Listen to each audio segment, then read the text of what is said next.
Members of Parliament from the Azimio coalition have maintained that the mass action slated for Monday is on course. That was close. Led by Minority Leader in the National Assembly, Opiyo Wandayi, and Stewart Madzaya from the Senate, the lawmakers slammed Wednesday remarks by Deputy President Rigathi Gachagua in Trans Nzoia, suggesting to deal with Raila Odinga once and for all.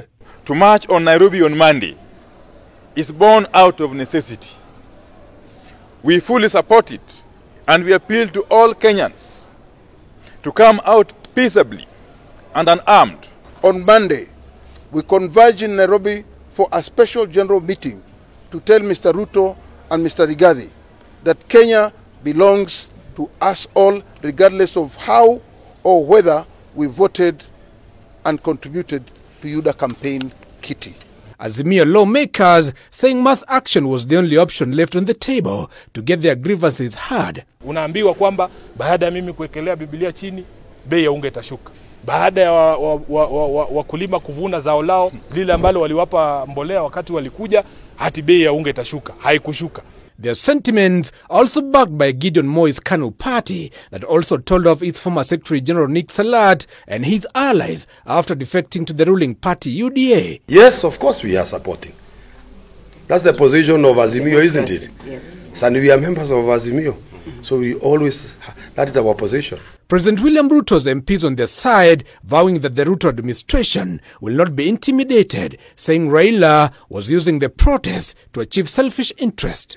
A desperate Raila has realized that he is too old, too weak to mount any substantial campaign in 2027 and has resorted to theatrics.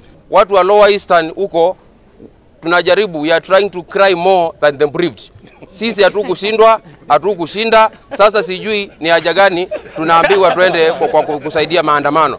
Naona ndugu yetu Kalonzo pale mbele na kwa ballot paper. So I want to request everyone in this country that no one builds the economy in 6 months. Even Raila Odinga will not do it in 6 months. So we must first of all stop and think, what are we going to the streets about? Led by Minority Leader Kimani Ichungwah, the Kenya Kwanza legislators also warning against violence disguised as peaceful protests. And we want to encourage the President and all security agencies to spare no effort and no energy to protect lives, protect people's property in Nairobi and outside Nairobi in other cities. There's nobody who is above the law, and that the government is not just sitting down and waiting for them to destroy people's businesses, people's properties, and to cause mayhem in this country. Giverson Maina, K24, Nairobi.